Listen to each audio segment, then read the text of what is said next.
Welcome to the English classroom. My name is Nisha and today's session is on the use of punctuation marks and the rules to be followed.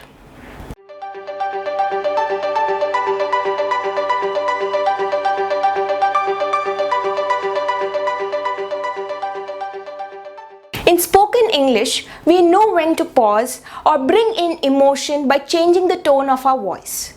But in written English, it is with the help of these punctuations that we can bring in pauses or we can bring in emotions. Stay tuned till the end of this session for a practice exercise. If you like this video, do not forget to like, share and subscribe. Let us discuss the most commonly used punctuation marks along with the rules to be followed. Here is a list of punctuation marks we will be discussing today.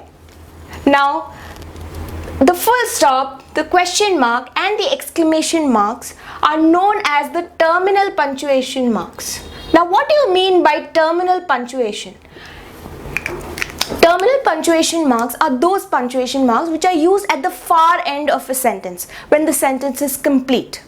In most cases, the general rule is that it comes at the right end of a sentence and there is no other punctuation mark used after a terminal punctuation mark.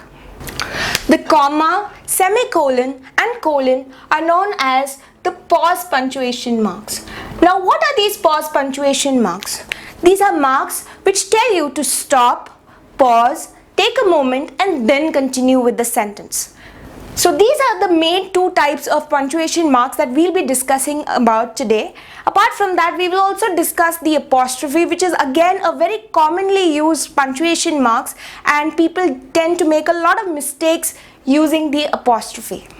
The first punctuation mark that we will discuss today is the full stop.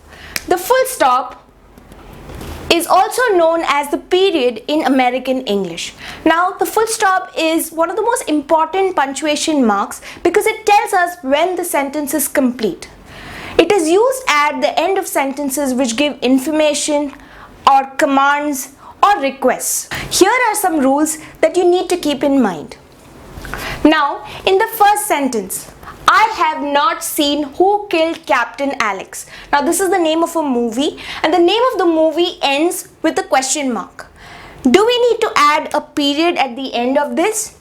No, we do not. So, basically, when we use a question mark or an exclamation mark at the end of the sentence, we do not use a period after it and the sentence is complete with the question mark itself. In the second sentence, he is an employee at Apple Inc. Now, the period here is used to abbreviate the word incorporation. Do we use a period again after this? No.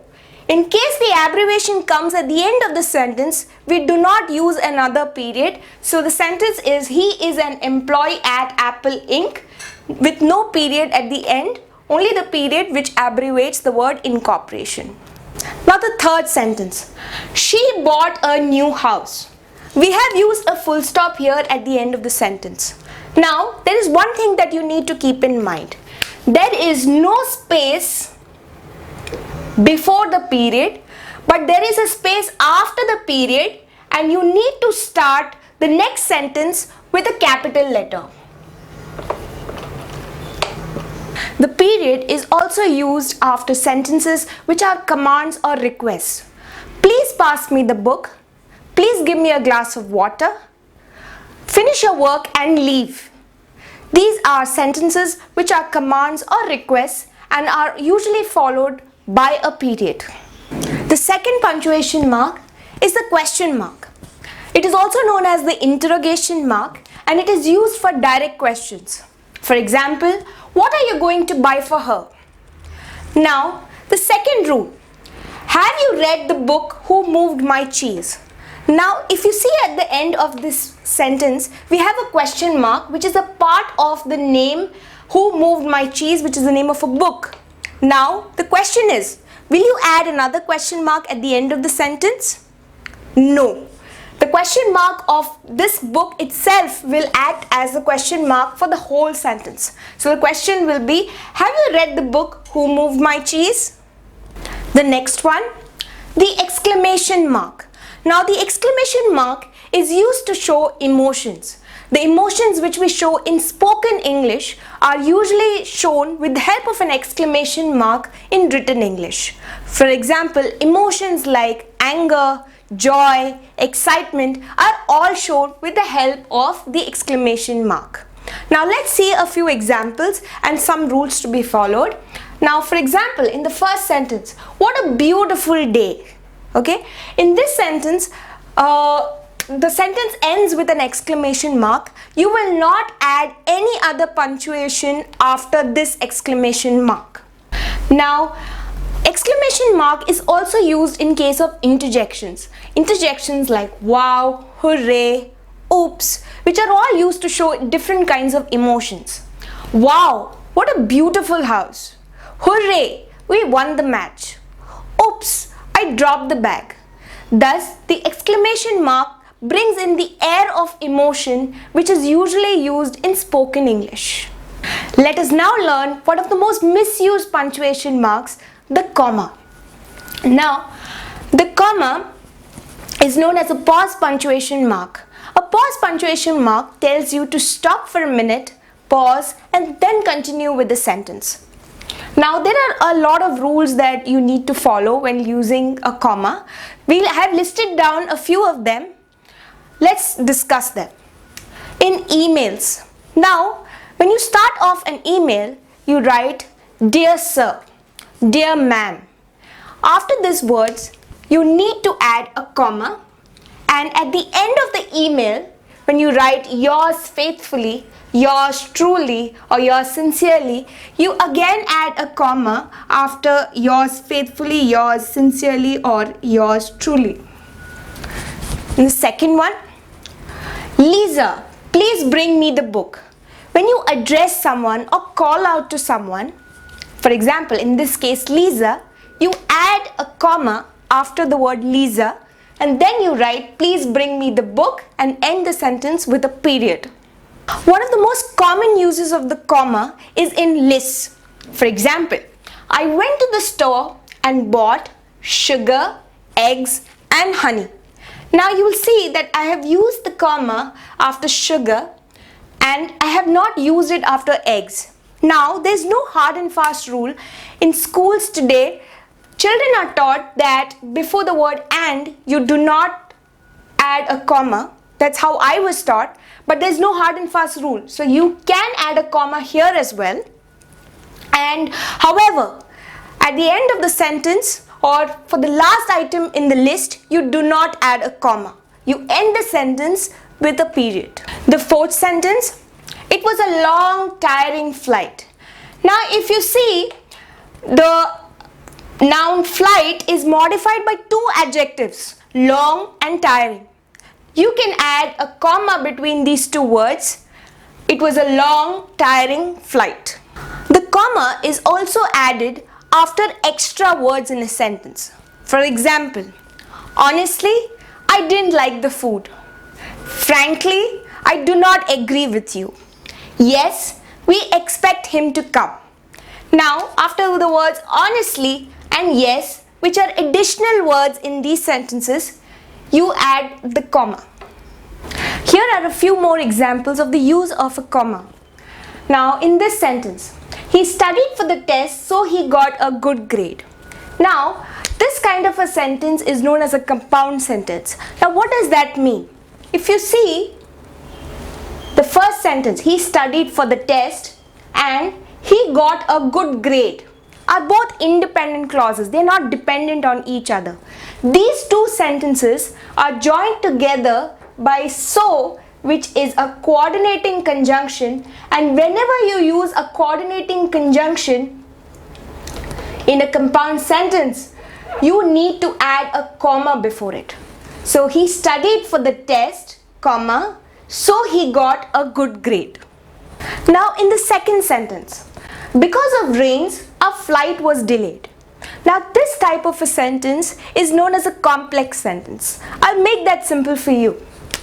Now, our flight was delayed.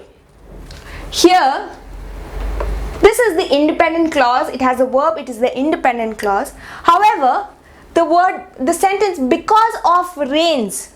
Here, this because of rains is dependent on the independent clause, and therefore to join the dependent clause with the independent clause, you add a comma.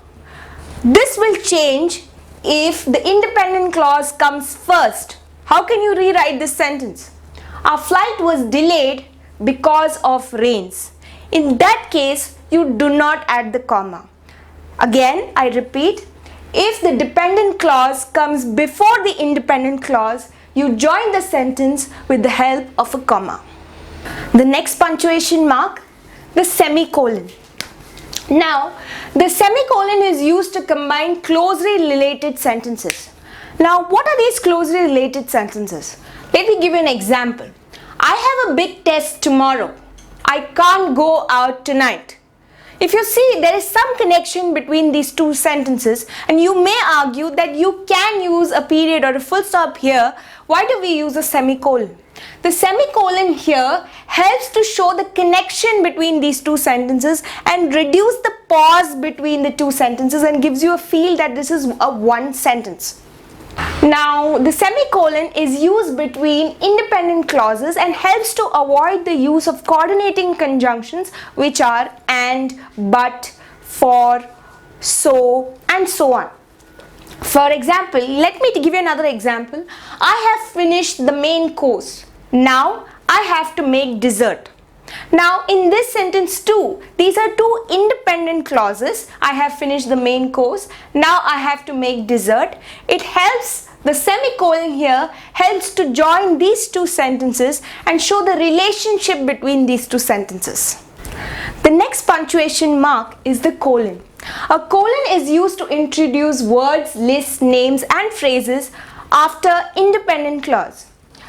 It can be used for sentences as well. Let's understand this with the help of an example. All three children are involved in art. Neeta is a dancer, Geeta is a singer, and Raj is a painter. Here, the underlined sentence here is the independent clause followed by a colon, and then you give more information, that is Neeta is a dancer, singer, and Raj is a painter. Now, in the second sentence, we want to see 3 cities in Italy, followed by a colon, and then you give the names of these cities: Rome, Florence, and Venice. This is the use of a colon. The next punctuation mark is the apostrophe. Now, there are two main uses of the apostrophe. The first one, it is used for contraction. Now, what is this contraction? I am, they are, she is. So basically, in these words, the apostrophe is used in place of the missing word. For example, or the omitted word. I am, they are, she is. If these are written in their whole forms, you do not need the apostrophe. However, if you contract these words, you add the apostrophe.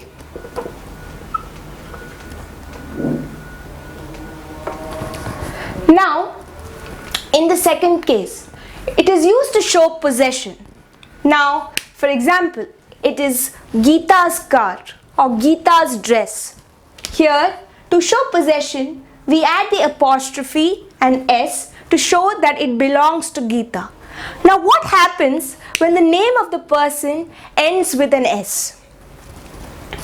What you do is you write the name and you put the apostrophe after the name. For example, Charles, and then you put the apostrophe. However, if you write